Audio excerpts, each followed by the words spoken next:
তাকে নৃশংসভাবে যেভাবে হত্যা করা হয়েছে এটা মেনে নেওয়া যায় না। বলছি সুকান্ত দা, আজকে ফিরহাদ হাকিম বেহালাতে যে মারা গেছে তার বাড়িতে গিয়ে বলছে যে 56 ইঞ্চি বডি কোথায় গেল, কি বলবেন এটা নিয়ে? দেখুন, এই বিষয়েও যারা রাজনীতি করেন তাদের আমি বলবো যে আজকে এই বিষয় নিয়ে রাজনীতি করা উচিত না, তবু যদি ওনাকে গুনতে হয়, ওনার দুজন ভাই হুরপ্রাপ্তি হয়েছে আজকে সকালবেলা, আরও বাদবাকি যারা যুক্ত আছে ওনার ভাইয়েরা সবার হুরপ্রাপ্তি হবে, চিন্তা নেই।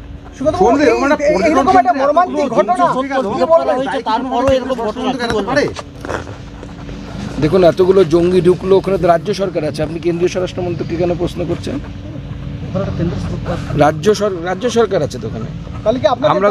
আমরা তো বলিনি যে ওখানে রাজ্য সরকার তাড়াতাড়ি ভোট করিয়ে রাজ্য সরকার প্রতিষ্ঠা, সুপ্রিম কোর্ট বলেছে, আমরা সুপ্রিম কোর্টের নিয়ম আদেশ মেনেছি।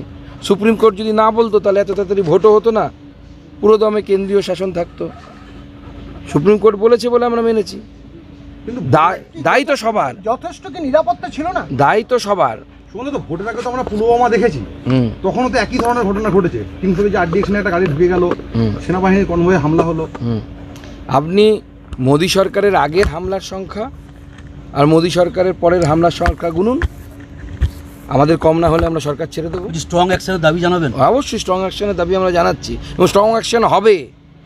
মাননীয় প্রধানমন্ত্রী তার বিদেশ সফর ছেড়ে চলে এসছেন, মাননীয় গৃহমন্ত্রী ওখানে বসে আছেন, কাউকে ছাড়া হবে না। সার্জিক্যাল স্ট্রাইক, নিরাপত্তা সেটা সময় হলে বলবে কি হবে। নিরাপত্তা নিয়ে একটা প্রশ্ন উঠছে, কি বলবেন? দেখুন, নিরাপত্তা নিয়ে তো কাশ্মীরে সব সময়ই প্রশ্ন আছে। কাশ্মীর শুধু নয়, ভারতবর্ষে যে জায়গায় ডেমোগ্রাফি পরিবর্তন হয়েছে সেই জায়গায় নিরাপত্তা নিয়ে প্রশ্ন আছে। ওটা তো কাশ্মীর। আপনি কি জানেন, কালকে রাত্রিবেলা মালদার অমৃতি বলে একটি গ্রামে নৃশংসভাবে গলা কেটে খুন করা হয়েছে হিন্দু এক যুবককে, আর একজন আহত। কারণ বিগত কয়েকদিন ধরে অমৃতির হিন্দু গ্রামগুলোতে, হিন্দু বাড়িগুলোতে শুধু চুরি হচ্ছিল, তো গ্রামের লোক সবাই মিলে রাত পাহারার ব্যবস্থা করে। তো এই মৃত্যুর জন্য কাকে দায়ী করবেন? গলা কেটে মারা হয়েছে, যেভাবে জবাই করা হয় মানুষকে, যেভাবে খাসি জবাই করে, বকরি জবাই করে, সেইভাবে মানুষকে জবাই করা হয়েছে। একজন হসপিটালাইজ, একজন মারা গেছে। পরিবারের সাথে কথা হলো, কি বললেন?